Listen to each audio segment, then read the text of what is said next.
안녕하세요. 오늘은 6학년 도덕 1단원 세 번째 시간입니다. 자주적인 생활에 대해 생각해 보아요. 교과서 16쪽, 17쪽입니다. 먼저 오늘의 공부를 시작하기 전에 지난 시간에 배웠던 내용을 생각해 볼까요? 여러분, 사람의 지능을 말해준다는 IQ 테스트. 정말 이 테스트로 그 사람의 미래를 알 수 있을까요? 그렇다면 스티븐 윌셔 같은 화가에 대해서는 우리가 어떻게 말할지 고민한 사람이 있었죠? 바로 하워드 가드너 교수입니다. 다중지능 이론을 통해서 사람마다 각자의 강점과 약점이 있다는 걸 우리는 그를 통해 알 수 있었어요. 그래서 우리는 각자의 강점과 약점에 대해 생각해보고 내 강점을 어떻게 더 발전시키고 내 약점을 어떻게 보완할지까지 지난 시간에 했었지요. 그렇다면 오늘은 자주적인 생활에 대해서 어떻게 배울지 시작해 보도록 할게요. 여러분, 혹시 브롤스타즈 알고 있어요? 진짜 좋아한다고요? 와, 여러분, 이 전 세계적으로 큰 인기를 얻고 있는 게임이 어느 회사에서 만들어졌는지 알고 있나요? 바로 슈퍼셀입니다.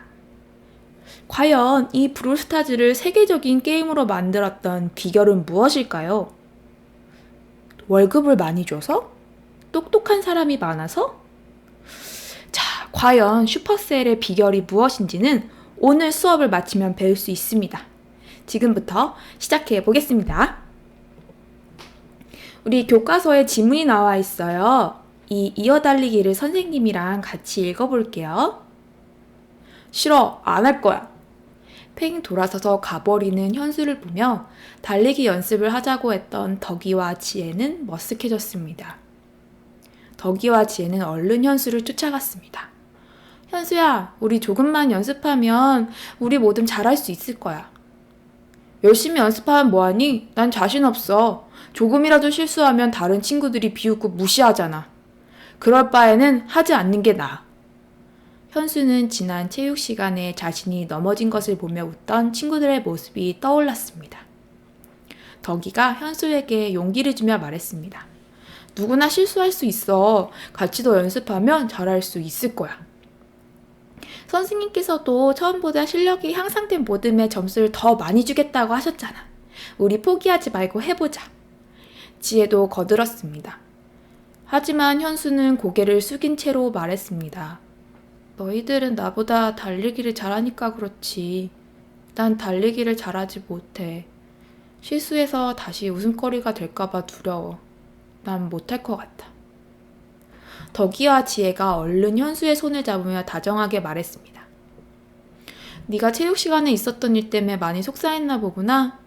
사실 나도 달리기를 그렇게 잘하지 못해. 하지만 우리 달리기 말고도 잘하는 것이 있잖아. 그러니까 너무 속상해하지 말자. 그래, 유명한 운동선수들도 학생이었을 때는 실수를 많이 했을 거야. 그때 뒤늦게 연습하러 온 영훈이가 갑자기 끼어들었습니다. 하기 싫으면 그만두지 그래?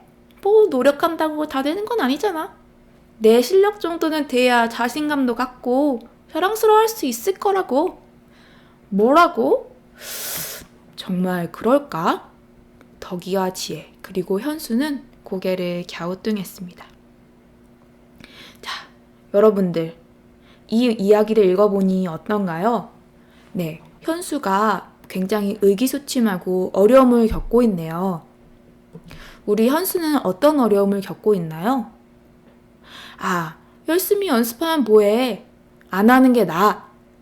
열심히 노력해도 안 돼서 자신감을 잃어버렸어요. 그렇다면 다음으로는 영훈이를 한번 살펴볼까요? 여러분, 영훈이의 말과 행동을 어떻게 생각하는지 한번 선생님이 이야기해 보도록 할게요. 노력한다고 다 되는 건 아니잖아? 여러분 혹시 이 말에 동의하나요? 네, 동의해요 라는 분도 있고 동의하지 않아요 라는 분도 있을 거예요. 타고난 천재가 최고라고요? 사람들이 금메달만 기억하지 은메달이랑 동메달은 기억해주지 않는다는 이야기도 있네요. 그런데 노력해서 안 되더라도 열심히 하면 더 잘할 수 있어요. 그리고 부족하지만 열심히 한 것만으로도 충분히 의미가 있어요. 이렇게 생각하는 사람들이 있네요. 그럼 선생님이 한 이야기를 들려드릴게요. 2014년 김연아 선수는 피겨 여자 싱글에서 은메달을 받았어요. 사실 선생님은 이때 우리나라 김연아 선수에게 불리하다고 심판 판정이 내려져서 화가 났어요. 김연아 선수가 금메달을 받아야 된다고 생각했거든요. 금메달이 아니라 은메달이 아니 너무너무 억울했어요. 그때 선생님이 김연아 선수의 인터뷰를 읽게 되었어요.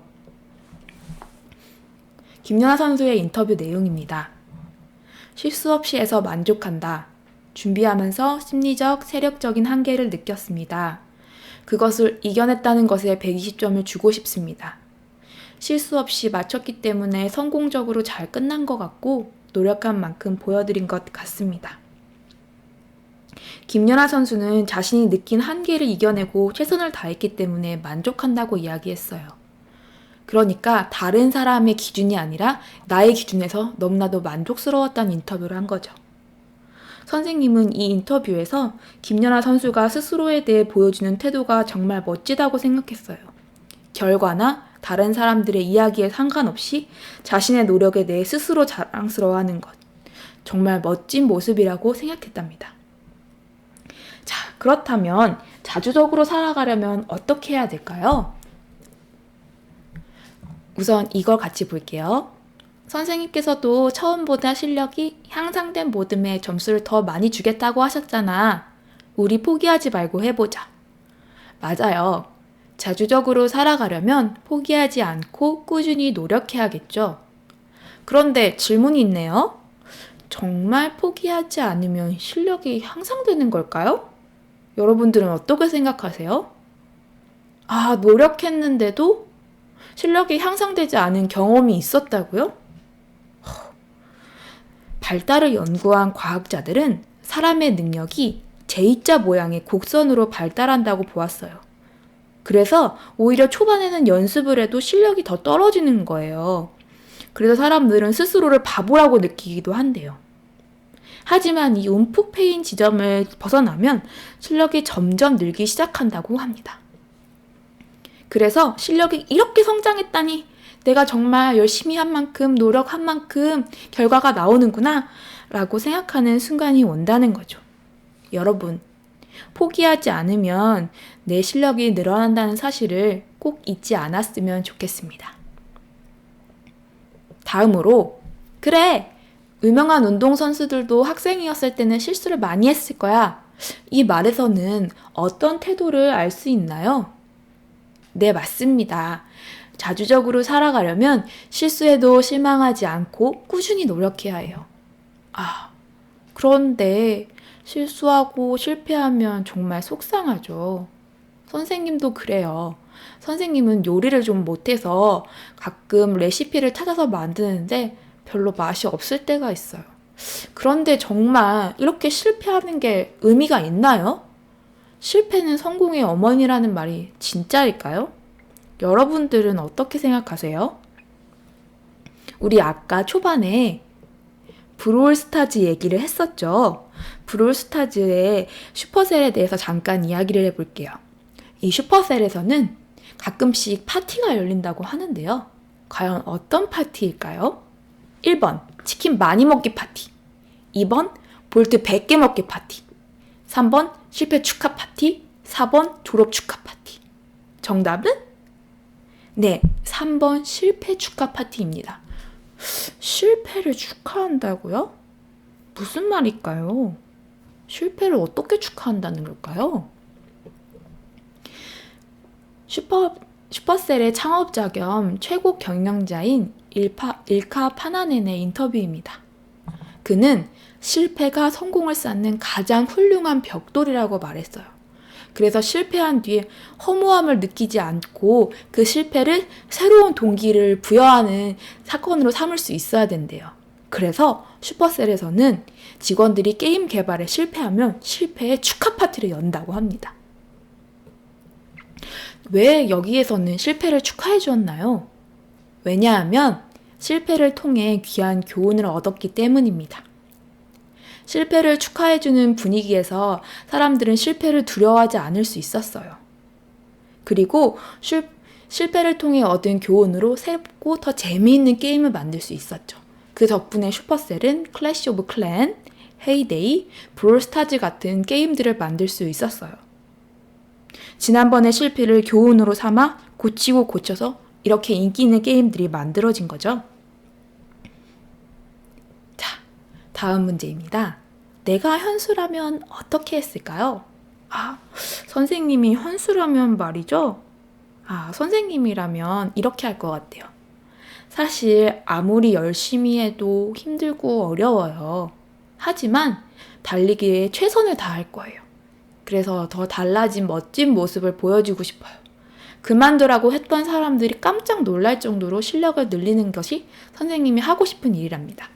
그래서 비록 1등은 어려울 수도 있겠지만 최선을 다한 모습을 보여주고 싶어요.